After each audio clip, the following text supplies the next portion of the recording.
बिस्मिल्लाहिर्रहमानिर्रहीम। अस्सलाम वालेकुम। आज 12 मार्च बरोज़ जुम्मा हम बात करेंगे चेयरमैन सेनेट इलेक्शन के हवाले से। बड़ी अहम जो आज इलेक्शन है चेयरमैन सेनेट का, और उसमें पीडीएम के उम्मीदवार हैं यूसुफ रज़ा गिलानी, जबकि पाकिस्तान तहरीक इंसाफ और हुकूमती इत्तेहादियों के उम्मीदवार हैं सादिक संजरानी। आज जब इजलास शुरू होता है और सैयद मुज़फ़्फ़र शाह की वो प्रिजाइडिंग अफसर हैं, उन्होंने पहले तो जो 48 सेनेटर्स हैं उनका हलफ लिया, और उनका हलफ लेने के बाद जब कार्रवाई शुरू होने लगती है तो एक हंगामा होता है। और हंगामा क्या होता है कि जो मुस्तफ़ा नवाज़ खोखर और मुसद्दक़ मलिक एक नया दावा करते हैं, और वो ये कहते हैं कि खुफिया कैमरे लगे हुए थे, और वो खुफिया कैमरे वहाँ से उखाड़ते हैं, और उखाड़ने के बाद वो साथ ही पोलिंग बूथ को भी उखाड़ देते हैं, और हंगामा शुरू हो जाता है। आज़म सवाती और रज़ा रबानी की आपस में शदीद किस्म की तलख़ कलामी होती है। असल मामला क्या है, और ये जो अपोजिशन की एक भौंडी साजिश थी वो कैसे बेनकाब हुई है, वो डिटेल्स मैं आपके साथ शेयर करूँगा।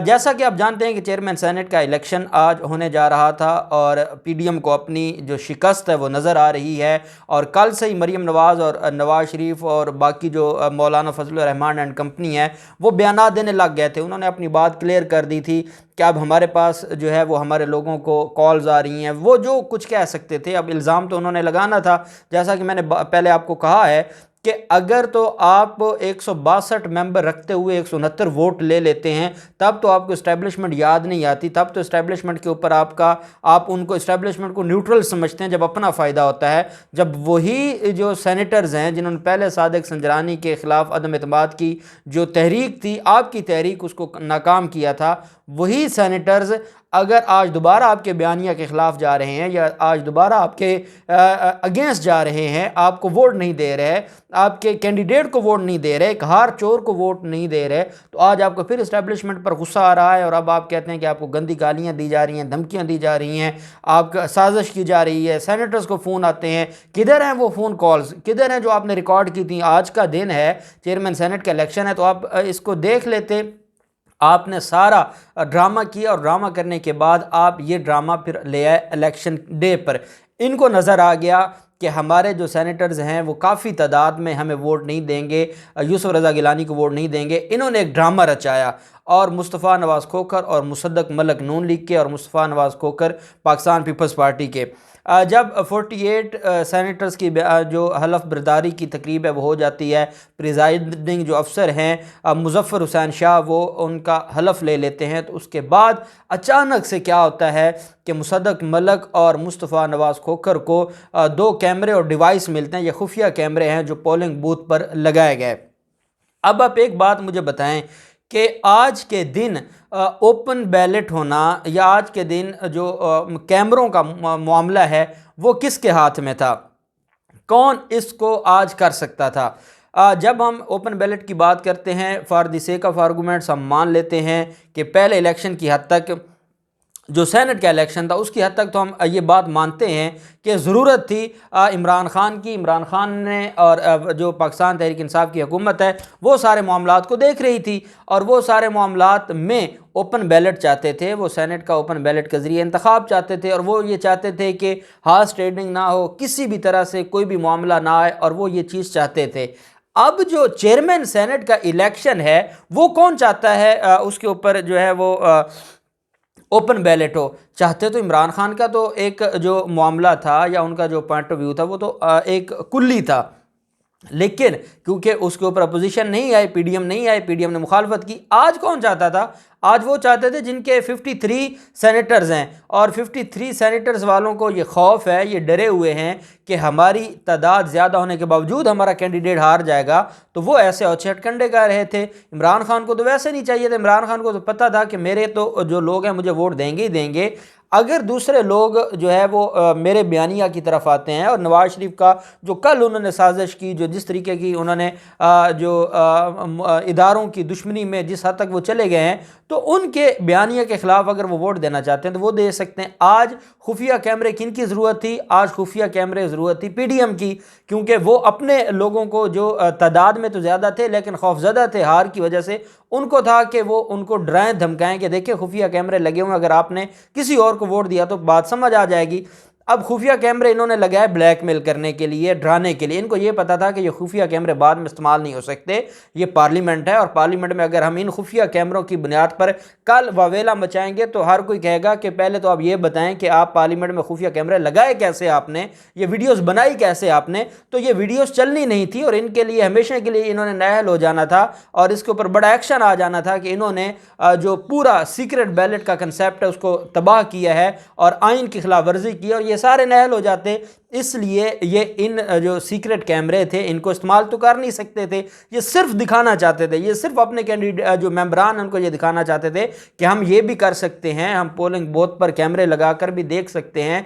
तो आप अपने ही कैंडिडेट को वोट दीजिएगा, आप सादिक संजरानी को वोट ना दीजिएगा। ये एक तरह की ब्लैक मेलिंग थी, ये एक तरह का ड्रामा था, फ्रॉड था, एक साजिश थी, एक झूठ था जो खुद ही बेनकाब कर रहे हैं। अब मुस्तफ़ा नवाज़ खोखर या मुसद्दक मलिक वो इतने एक्सपर्ट आ गए हैं कि खुफिया कैमरे जिन्होंने लगाने होते, ये जो इदारों के ऊपर इल्ज़ाम लगा रहे हैं, तो वो ऐसे कैमरे लगाते कि जो मुसद्दक मलिक जैसे और मुस्तफ़ा नवाज़ खोखर जैसे बंदे को मिल जाते जिनको वैसे रोशनी में कुछ नज़र नहीं आता, उनको वो कैमरे नज़र आ गए और वो उन्होंने पिन पॉइंट पर वो पहुंच गए, वो कैमरे उन्होंने वहाँ से लिए, डिवाइसेस ली और उन्होंने ववेला मचाना शुरू कर दिया। और सिर्फ ववेला नहीं मचाया, खुद ही पोलिंग बूथ उठा कर वो फेंकने लगे, वो वहाँ ड्रामा जो उधर और गुंडागर्दी और वहाँ पर बदमाशी शुरू कर दी।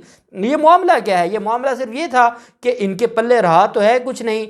अब ये सिर्फ और सिर्फ ये भौंडी हरकत करके मीडिया को ये दिखाना चाहते थे, अवाम को ये दिखाना चाहते थे कि देखें ये है इलेक्शन, ये है चेयरमैन सेनेट का इलेक्शन। जब ये लोग खुफिया कैमरे लगा के जो मेंबरान सेनेटर्स हैं उनको परेशान करना चाहते थे या ब्लैकमेल करना चाहते थे, और यही वजह है कि पीडीएम का उम्मीदवार हार गया है और जो सादिक संजरानी है वो जीत गया। उसकी वजह यह है कि हमने तो पहले कह दिया था कि देखो उन्होंने तो कैमरे लगाए, उनके तो मुख्तलिफ हीले बहाने थे, उनके तो मुख्तलिफ हथकंडे थे जिसकी बुनियाद पर सादिक संजरानी जीत गया। इस बयानिया को मजबूत करने के लिए उन्होंने ड्रामेबाजी रचाई और ये ड्रामेबाजी इधर अलग हो रही थी, बाहर मरियम औरंगज़ेब क्या और शीरी रहमान क्या और बाकी जो पाकिस्तान पीपल्स पार्टी की और पीडीएम की जो मुख्तलिफ जो तर्जमान है उन्होंने फिर जो तूफ़ान बदतमीज़ी मचा दिया है, जो उन्होंने ड्रामा रचा दिया है। मैं समझता हूँ कि इसके ऊपर ज़रूर इंक्वायरी होनी चाहिए कि ये मामला कौन है, इसके पीछे कौन था।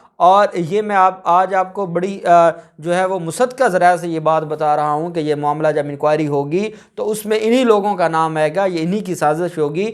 ये इतनी भौंडी हरकत यही लोग कर सकते हैं जिन इदारों को ये बदनाम करना चाहते हैं। इदारे कभी भी वो लोग जिन्होंने पूरी दुनिया में जिनका अपना एक नेटवर्क है, जिनके नेटवर्क को पूरी दुनिया तस्लीम करती है, अप्रिशिएट करती है, जिनके जो एक्सपर्टीज़ हैं वो बैरून मुल्क की बड़े बड़े जो ममालिक हैं वो आकर वो एक्सपर्टीज़ पर जो है वो उनसे मशवरा लेते हैं, उनसे मदद मांगते हैं। वो इतनी अगर उन्होंने करना होता तो वो ऐसे कैमरे लगाते जो मुस्तफ़ा नवाज़ खोखर और मुसद्दक मलिक को नज़र आ जाते। बाकी पाकिस्तान तहरीक इंसाफ को क्या ज़रूरत कैमरों की?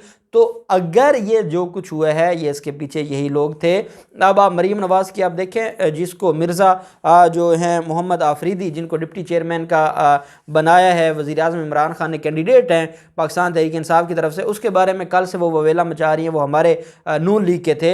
अब वो आप उसमें देख लें 25 अगस्त 2018 का इमरान खान का ट्वीट है जिसमें वही मिर्ज़ा मोहम्मद आफरीदी आकर मिले हैं, परवेज़ खट्टक भी साथ थे और दूसरी तरफ जो पेशावर ज़ल्मी के मालिक हैं वो भी साथ थे, और ये जो सेनेटर है मिर्ज़ा मोहम्मद आफरीदी ये भी थे। और उन्होंने वहाँ पर 25 अगस्त 2018 का वो ट्वीट भी है कि जिसमें इमरान खान ने वो तस्वीर शेयर की थी जिसमें उन्होंने पाकिस्तान मुस्लिम लीग नून छोड़कर पीटीआई ज्वाइन की थी। और वो फाटा से हैं, फाटा के लोगों को नुमाइंदगी देने के लिए, खैबर पख्तूनख्वा को नुमाइंदगी देने के लिए इमरान खान उनको आगे लाए हैं। और ये कल से ये एक नया ड्रामा रचा रहे हैं कि वो हमारा ही आदमी था। नून लीग के बंदे को, ये इतने पागल हो गए हैं, नून लीग के बंदे को ये इन्होंने टिकट दे दी है डिप्टी चेयरमैन की। ये है इनकी इखलाकी जो जिसको आप कह सकते हैं कि ये इनका मेयार है। अब जो मामला है, क्योंकि सेनेट जो इलेक्शन है दोबारा पोलिंग बूथ बनाने का मुज़फ़्फ़र हुसैन शाह ने हुक्म जारी कर दिया है और अभी जो कैंडिडेट्स हैं उनकी स्क्रूटनी हो रही है, उनके कागजात नामजदगी की, और स्क्रूटनी के बाद दोबारा 3 बजे जो है वो सेनेट का इजलास शुरू होगा और उसके बाद ये पोलिंग होगी चेयरमैन सेनेट के हवाले से और डिप्टी चेयरमैन सेनेट के हवाले से। और जो पीडीएम है वो ये दावा करती है कि उनके जो 51 सेनेटर्स हैं वो उनके पास इस वक्त भी मौजूद हैं, जबकि दूसरी तरफ पाकिस्तान तहरीक इंसाफ के जो सेनेटर्स हैं वो भी मौजूद हैं, जो इत्तेहादी जमातों के सेनेटर्स हैं वो भी मौजूद हैं। मामला इंतहाई जो है वो गर्म हो गया है और इस पीडीएम की भोंडी हरकत ने मामला मज़ीद पाकिस्तान तहरीक इंसाफ के हक में कर दिया। अब चाहे ये जो भी साजिश करें, चाहे ये जो भी ड्रामेबाजी करें, चाहे ये जो भी खेल रचाना चाहें, इनका हर खेल नाकाम होगा और पाकिस्तान की जीत होगी। और आज हम देखते हैं कि चेयरमैन सेनेट के इलेक्शन में किसकी जीत होती है, कौन आगे आता है और ये मामला कहाँ तक जाता है और ये जो इंक्वायरी है खुफिया कैमरों की ये कहाँ तक पहुँचती है और इसमें किसका नाम आता है, क्योंकि ये एक बदनामी का बायस बना है पूरी पार्लियामेंट का और पूरी कौम का। तो उसके ऊपर ज़रूर इंक्वायरी होनी चाहिए और उस मामले को देखना चाहिए कि इसमें इन्वॉल्व कौन था और ये चीज़ें बड़ी आसानी से सामने आ जाएंगी। अगर अब ये मिट्टी ना इसके ऊपर डाली गई और ये पॉलिसी इख्तियार ना की गई तो ये सारा कुछ सामने आ जाएगा। अब देखते हैं मामला कहाँ तक जाता है, जो भी डिटेल्स होंगे हम आपके साथ शेयर करते रहेंगे। अल्लाह पाक पाकिस्तान का हामी नासिर हो। बहुत शुक्रिया। अल्लाह हाफिज़। पाकिस्तान जिंदाबाद।